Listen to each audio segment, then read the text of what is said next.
Hi friends, நம்ம பார்க்க போகிற திரைப்படம் அபிகேல் என்ற ஆங்கில படம் தான். இது வந்து ஒரு ஹாரர் காமெடி த்ரில்லர். இதை டைரக்ட் பண்ணது பார்த்தீங்கன்னா மேட் மெட்டிலினி ஆல்பின் டைலர் கில்லட். ரைட்டிங் பார்த்தீங்கன்னா ஸ்டீஃபன் ஷீல்ஸ், கை பசிக், ஸ்டீஃபன் ஷீல்ஸ் தான். இதில் நடித்தவங்க பார்த்தீங்கன்னா மெலிசா பரேரே ஜோ என்ற கேரக்டர் நடிச்சிருக்காங்க.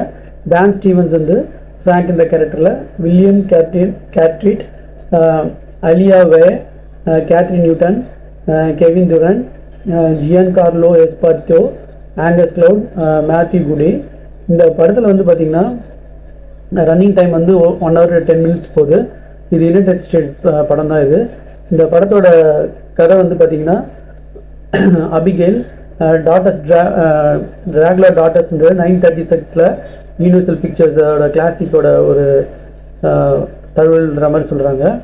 இந்த படம் வந்து பார்த்திங்கன்னா 6 கிரிமினல்ஸ் வந்து $50 million வந்து அவங்களுக்கு டிமாண்ட் பண்ணுவாங்க. அந்த அப்பாவோட இதுக்கு டிமாண்ட் பண்ணுவாங்க. அந்த பொண்ணை வந்து கடத்தி ஒரு ஆள் இல்லாத ஒரு பழைய மேன்ஷன், அது பெரிய இந்த பேய் பங்களா மாதிரி இருக்கும், அதில் வந்து அவங்க கடத்தி வச்சுருப்பாங்க. அந்த 24 hours வந்து டிமாண்ட் பண்ணி வைப்பாங்க. ஃபஸ்ட்டு அவங்க அப்பா யாருன்னே தெரியாது, ஒரு பெரிய ஆள்னு மட்டும் தெரியும். ஃபஸ்ட்டு சீனே பார்த்திங்கன்னா ஒரு பொண்ணு வந்து பேலே ஆடும், பேலே டான்ஸ் ப்ராக்டிஸ் பண்ணோம். அதான் அபிகேல் என்ற ஒரு பொண்ணு ஆடிட்டு ரோல்ஸ் ராயல்ஸில் ஏறி அவங்க வீட்டில் வந்து வரும். அப்போ அந்த வீட்டுக்குள்ளே பூத்துருவாங்க. இதில் என்னென்னு பார்த்தீங்கன்னா, அந்த வீட்டில் செக்யூரிட்டிலாம் யாருமே இருக்க மாட்டாங்க. அது ஒரு பெரிய இது. அவங்க பாட்டு உள்ளே பூந்து அந்த பொண்ணுக்காக வெயிட் பண்ணிட்டு இருப்பாங்க. இந்த பொண்ணு வந்து உட்காந்து ஃபோன்லேயே பேசி வந்து கட்டில் உட்காந்தோடனே இதை பிடிச்சி அதுக்கு ஒரு ஊசியை போட்டு மயக்க மருந்து கொடுத்து இதை தூக்கிட்டு வந்துடுவாங்க. இப்படி தான் படம் ஸ்டார்ட் ஆகும். பார்த்திங்கன்னா ஃபஸ்ட்டு அந்த குழந்தை வந்து ரொம்ப மிரட்டினா அழுதுன்னு அது மாதிரிலாம் இருக்கும். இது மாதிரியே வந்து பார்த்திங்கன்னா ஒரு 1/2 hour போச்சு படம். கரெக்டாக 20 minutes கழிச்சு தான் அந்த பொண்ணுக்கிட்ட கரெக்டாக போய் அந்த ஜோ என்ற கேரக்டர் பேசுவா. போய் அந்த ஜோன்ற இவங்க வந்து சமந்தா மாதிரி அழகாக இருந்தாங்க. அது வந்து பேசுறது 20 நிமிஷம் ஆச்சு. 50 நிமிஷமாக பேசினே இருந்தாங்க. ஒரு 3/4 hour அப்புறம் தான் ஒருத்தர் சாவார். அந்த சீன் பயங்கரமாக இருந்தது. அதுக்கப்புறம் பார்த்திங்கன்னா மறுபடியும் பேசிக்கிட்டே இருந்தாங்க. அப்படியே இழுவழியாக இருந்துச்சு.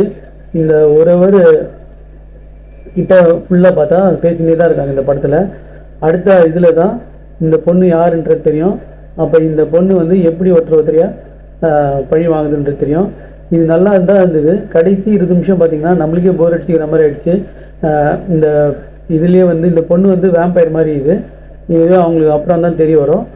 அப்போ பார்த்திங்கன்னா கடைசியில் நல்ல வேம்பயர் கெட்ட வேம்பயருக்கு சண்டை அப்படின்லாம் கன்ஃபியூஸ் பண்ணி ரொம்ப இழுத்து விட்டாங்க. கடைசியில் கிளைமேக்ஸில் வந்து யார் உயிரோடு இருக்காங்க இல்லைன்றது தான் படத்தோட கதை. இதில் வந்து பார்த்திங்கன்னா இந்த பொண்ணோட போர்ஷன்ஸ் எல்லாம் நல்லாயிருக்கும். கடைசியில் அதே வந்து பார்த்திங்கன்னா நம்மளுக்கு அப்படியே கொஞ்சம் இழிவு மாதிரி தான் இருந்தது. இந்த மாதத்தில் வந்து பேய் படத்தில் த ஃபர்ஸ்ட் ஓமனு, இந்த படம் த கோஸ்ட்பஸ்டர் ஃப்ரோசன் எம்பையர் அதெல்லாம் வந்தது. அதில் வந்து பார்த்திங்கன்னா இந்த படம் கொஞ்சம் சுமாராக இருந்தது. லேட் நைட் வித் டெவில்னு ஒரு படம் இருந்தது, அதுவும் கொஞ்சம் நல்லா இருந்தது. இந்த கோஸ்ட்பஸ்டர்ஸ்லாம் ஒன்றும் அவ்வளோ சொல்கிற மாதிரி இல்லை. ஃபஸ்ட்டு ஓமன்லாம் வந்து பார்த்திங்கன்னா ஃபஸ்ட்டு சீன்லாம் காமெடியாகவே இருந்தது. அதெல்லாம் பேய் ஹாரர் சீன் மாதிரி போட்டிருந்தாங்க. அதெல்லாம் பயங்கர காமெடியாக இருந்தது. அந்த படத்துக்கு இது எவ்வளோ பரவாயில்ல. ஸோ இந்த படம் வந்து பார்த்திங்கன்னா ஒரு வித்தியாசமான ஒரு கதை தான். ஆனால் கடைசியில் போக கொஞ்சம் அறுத்துது. அந்த பொண்ணு பழி வாங்குகிற அந்த இது கொலை பண்ணுற சீன்லாம் அதெல்லாம் ரொம்ப ஹாரராகவும், சில சீன்ஸ் காமெடியாகவும், சில சீன்ஸ் சீரியஸாகவும் இருந்தது. இந்த படம் வந்து ஆனால் வித்தியாசமாக ஒரு ஹாரர் காமெடி த்ரில்லராக இருக்குது. இது கண்டிப்பாக வந்து எல்லோரும் ஒரு வாட்டி வாட்ச் பண்ணலாம். Thanks friends.